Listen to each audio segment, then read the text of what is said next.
Hi everybody, welcome back to my channel where I use science to help break down long-held fitness myths so you can make informed choices about your well-being. Today I am answering the common question, I can't feel my muscle when I do X exercise, does that mean I'm doing it wrong?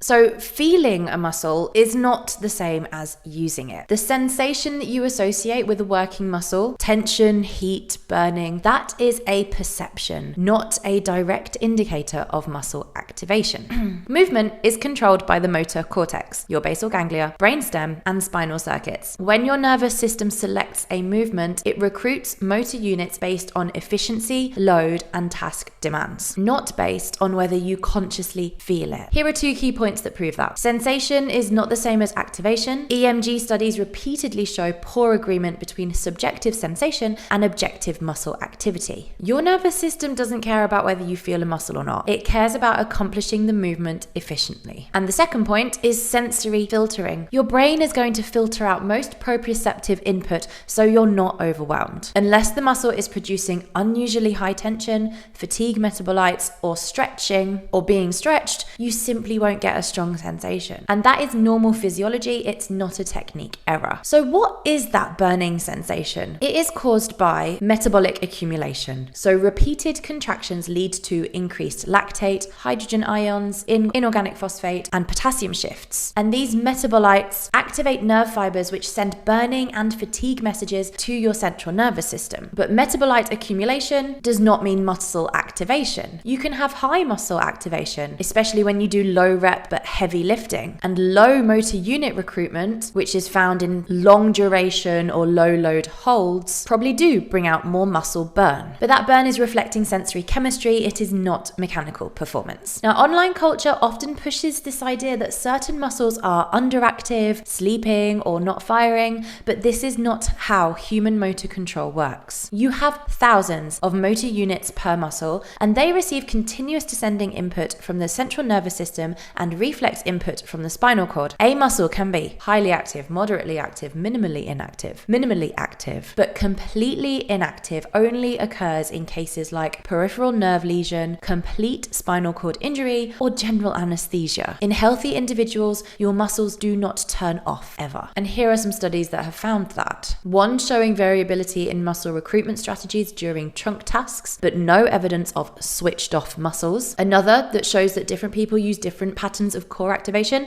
and these variations are normal, task specific, and not pathological. And a third that demonstrates that so-called dysfunctions in muscle activation simply reflect natural variability in motor solutions, not defective muscles. So when someone says, oh, your glutes aren't activating, the correct scientific interpretation is your nervous system is selecting a different, yet normal, pattern for this task. There are 4 reasons why you might not be feeling a muscle during an exercise. 1 is biomechanical efficiency. Your nervous system recruits muscles in the most energy efficient way. If a synergist is larger and better suited for the load, you may feel that muscle more, even though the target muscle will still be contributing. 2 is your load is too low. Low intensity contractions rarely generate sufficient feedback to create any conscious sensation. 3 is motor unit distribution. Low threshold motor units produce less sensation. You may only feel a muscle when high threshold motor units get involved, and that is usually under heavier load or higher fatigue. And 4 is habituation. If you train often, your sensory cortex becomes less reactive to familiar stimuli. This is why beginners feel workouts more intensely than trained athletes. None of these reasons, though, indicate incorrect technique, nor do they mean the movement that you did wasn't valuable in some way. So what actually matters if you want to make progress? Mechanical tension. The evidence is overwhelmingly clear that mechanical load is the primary driver of hypertrophy and strength, not sensation. 2 is progressive overload,